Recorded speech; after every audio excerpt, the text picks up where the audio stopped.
রঘুনাথগঞ্জে গাড়িঘাট সংলগ্ন ভাগীরথী ব্রিজের পাশ দিয়ে যাওয়ার সময় পণ্য বোঝা একটি লরির চাকা গর্তে পুঁতে গেলে বিপত্তি ঘটে। বৃহস্পতিবার সাত সকালে এমন ঘটনায় সাধারণ মানুষ ও স্থানীয় ব্যবসায়ীরা ক্ষোভ প্রকাশ করেন। খবর পেয়ে ঘটনাস্থলে আসে রঘুনাথগঞ্জ থানার পুলিশ। পাইপ লাইনের কাজ করে কার্যত দায়সারাভাবে রাস্তা ভরাট করে চলে যায় কর্মীরা। লরির চালক বুঝতে না পারার ফলে সামনের চাকা প্রায় অর্ধেকের বেশি গর্তে পুঁতে গিয়েছে। লরিটিকে সরিয়ে নিয়ে যেতে রীতিমতো বেগ হয়। পাইপ লাইনের কর্মীরা সঠিকভাবে রাস্তা ভরাট না করায় ও খারাপ রাস্তায় ব্যারিকেড না থাকায় চালক বিষয়টি অনুধাবন করতে পারেনি বলে জানিয়েছেন। এর ফলে দুর্ভোগ বাড়ছে সাধারণ মানুষের। ট্রাফিক পুলিশ পুরসভা নাকি পাইপ লাইনের কর্মীদের এই গাফিলতি। জঙ্গিপুর থেকে তরিকুল শেখের রিপোর্ট, জঙ্গিপুর টিভি। আমরা তো রাত্রি 9টা-10টা পর্যন্ত কাছাই, তখন পর্যন্ত কিন্তু কিছু না। এবার গভীর রাত্রে খাল করে চলে গিয়েছে, এটা তো তারই অসুবিধা হবে, সেটা তো জানতে হবে। ওখানে একটা ব্যারিকেড আছে, ব্যারিকেডটাও দিয়ে যায়নি পর্যন্ত। এবার জনসাধারণ গাড়ির যারা আসছে তারা কি করে জানবে আলগালো। আর হ্যাঁ, গাড়িটা কি ওভারলোড ছিল? না, ওভারলোড ছিল। কি ছিল গাড়িতে? গাড়িতে আলু ছিল, কিন্তু এই কোনো কিছু ইনফরমেশন দেওয়া হয়নি। রাতারাতি করেছে, রাত 12টা 12:30 গভীর রাত্রে কাজ করেছে।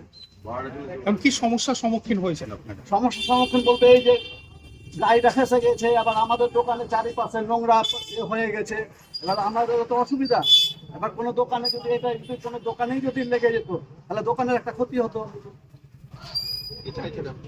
হ্যাঁ, আমরা চাইছি যাতে সুষ্ঠুভাবে যে কোনো কাজ পৌরসভা করুক, কিন্তু সুষ্ঠুভাবে করুক, লোককে জানিয়ে শুনিয়ে সুষ্ঠুভাবে করুক। অসুবিধা কি আছে? ব্যারিকেড দিয়ে জায়গাটা চিহ্নিতকরণ করা এই জায়গাতে কাজ। আপনার নাম? আমার নাম সুভাষিস সাহা। ফোন করে বললো যে এই রাস্তাটা খুঁড়তে এসছে যোগাযোগ মোবাইলের সামনেটা। আমি তখন ওদেরকে বলি যে আপনারা পাইপ লাইনের লোককে দিন লাইন দিয়ে, কারণ ওখান দিয়ে একটা 11,000-এর তার আছে, আমি তাদেরকে জানিয়ে দিই যেন অ্যাক্সিডেন্ট না হয়। সেটা বললো এবং ওরা আমাকে বললো যে ঠিক আছে দাদা, আপনি জানালেন, অনেক ধন্যবাদ, আমরা কাজ করে আবার রাত্রেবেলায় মাটি দিয়ে ঢেকে দেবো।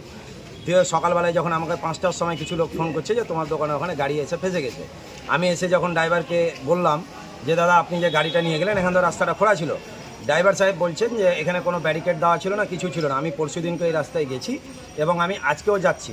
হ্যাঁ, তার জন্য আমি বুঝতে পারিনি, কারণ হচ্ছে রাস্তাটা ঘিরে দেওয়ার উপরে দুটো স্ল্যাব দেওয়া ছিল। স্ল্যাব দেওয়ার জন্য আমি দাদা কিছু বুঝতে পারিনি।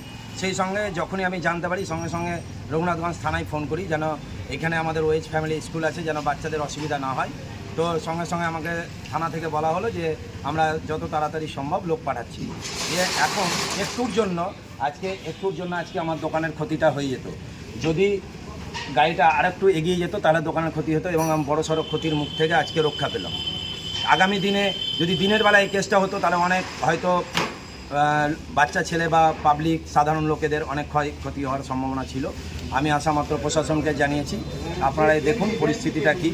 আমি চাই যেন যারাই পাইপ লাইনের কাজ করছে, যারা কাজ করতে গেলে যেন আপাতত ব্যারিকেড দিয়ে সেই জায়গাটাকে ঢেকে রাখা হোক বা ওকে চিহ্নিত করানো হোক যে এই জায়গাটা নতুন কাটা হয়েছে। এখানে কোনো ব্যারিকেড দেওয়া ছিল না, যেন আগামী দিনে কারো কিছু ক্ষতি না। গাফিলতিতে মূলত এই ধরনের পাইপ লাইনে যারা কাজ করেছে আশা করি তাদেরই গাফিলতি, কারণ পৌরসভা থেকে তারা কাজ করছে। এখানে তো পৌরসভার লোক এসে কাজ করেনি, পাইপ লাইনে যারা কাজ করতে এসেছিল এটা পুরোপুরি তাদেরই গাফিলতি। তারা এখানে যদি একটা ব্যারিকেড দিত, আমাদের এখানে একটা ব্যারিকেড রাখাই আছে, ওরা যদি একটু ব্যারিকেডটা দিত তাহলে লরিওয়ালারা সেই ব্যারিকেডটা দেখতে গেলে লরিটা নিয়ে হয়তো ঢুকতো না এবং এই বিপদ থেকে রক্ষা পেত।